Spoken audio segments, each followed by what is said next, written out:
Of course, most of the people that Sam had mentioned, we believe are also prophets and messengers of God, of the same God. But if I was to go to any of you, I believe you're all good people here tonight, and say to you, this is a terrible world we live in, and for me to save it, I'm going to kill you for the sins of all those people in the world. You will ask me, where's the justice? You will naturally ask me, where's the justice? Justice is to reward the good. It's not to kill the good. And if we're going to ask the question, did Christ really want to be crucified?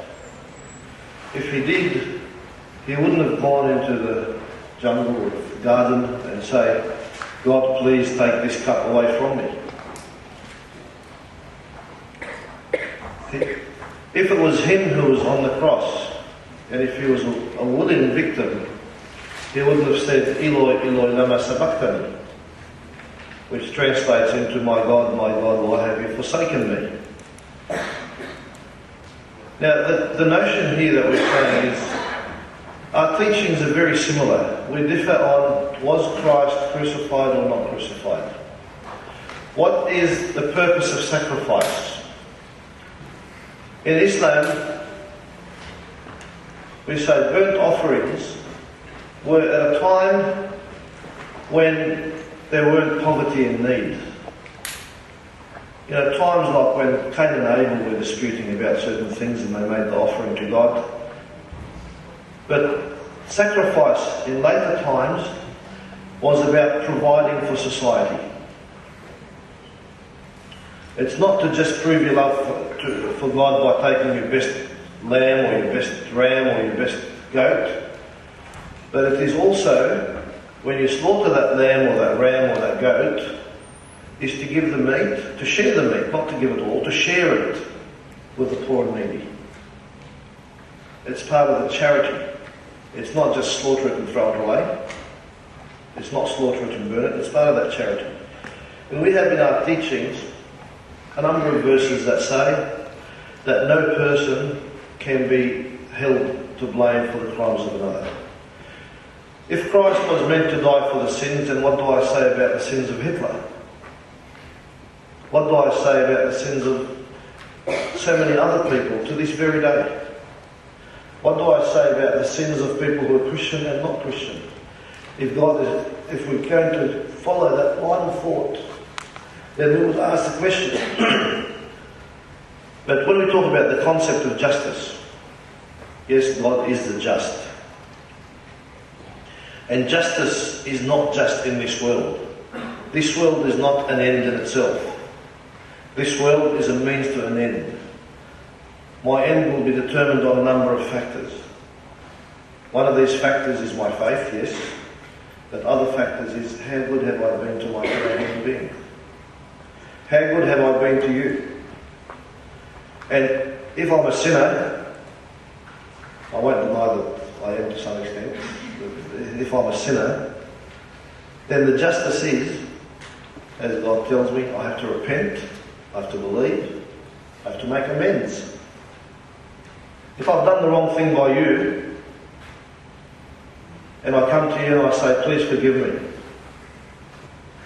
I'll try and make it up to you. To be a good Christian, you would say, I forgive you, wouldn't you? I mean, that's one of your prayers. Forgive us our trespasses as we forgive unto others. So why are we saying that God's incapable of forgiving if somebody genuinely repents? I repent to God and I say, God, forgive me. And I will make amends. Help me make amends. If my crime was against God, God's great enough to forgive me. If my crime is against you, then I would hope that you would find it in your heart to forgive me.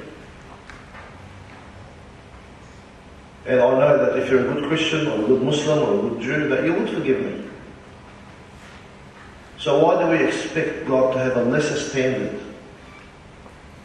If God's greater than we are, why should we expect Him to have a lesser standard than our standard of forgiveness? And I say this, with great compassion for you. that with all due respect to everyone here, and all due respect to every Christian in this world,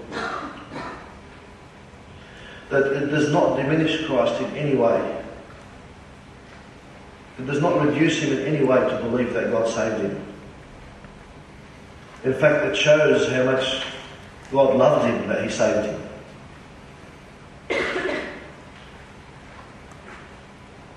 And my message is that this world's got enough problems, we should embrace each other and cooperate to try and resolve them. And what I bring to you as a Muslim is the next step. It's up to you whether you take it or not, but don't just say that I believe because I believe. God gave you an intellect, a mind, an ability to discern and distinguish for yourself. Thank you.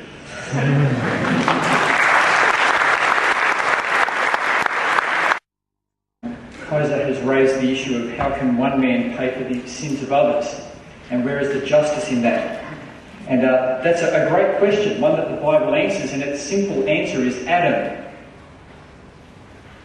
Adam. Because in both the Bible and the Quran, God not only deals with us individually, but he also deals with us corporately as a race. And so God's judgment works on many levels. You see, why is it that you aren't in the garden? According to the Quran, why is it that you're not in the garden? Because of Adam.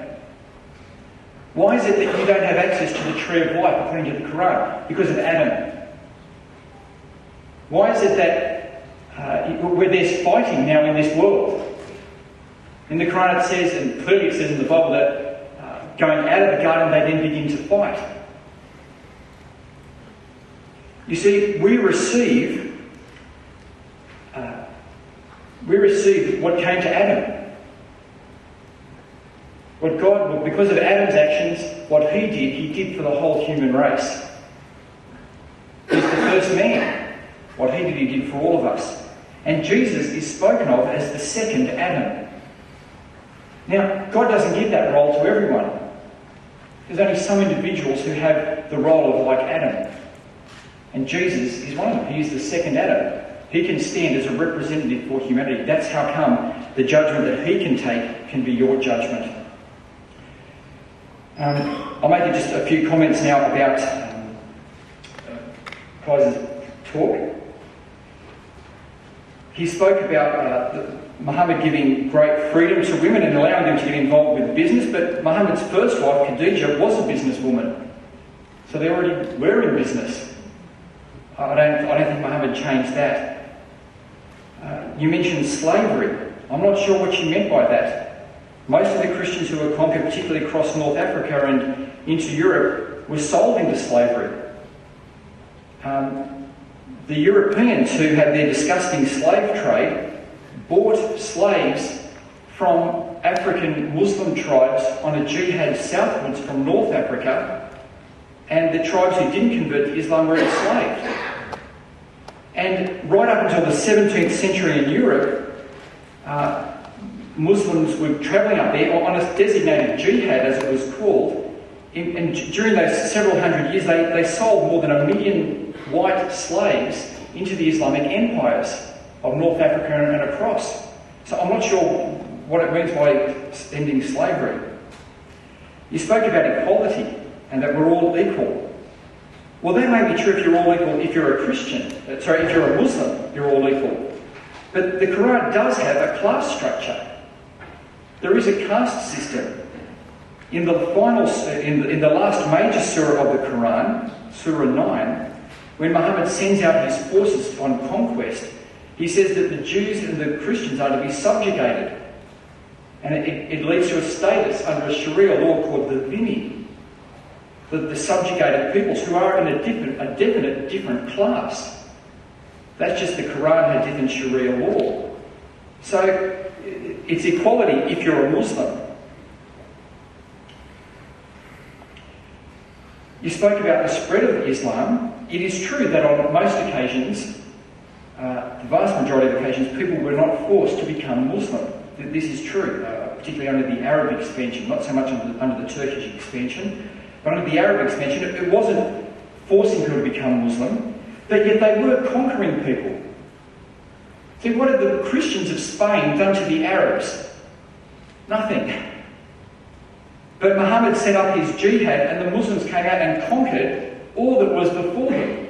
Across North Africa, enslaving those people, going right up into Spain. And so Islam did spread by the sword, because it's a political system. You can't say it didn't, because what were the Muslim armies doing? Conquering and setting up governments and bringing Sharia law in Spain. Now, the Spanish people, by and large, didn't convert to Islam, that's true. But it's ridiculous to say, well, because they didn't convert, Islam didn't spread by the sword. They were on the Mujahideen, were out conquering for Islam.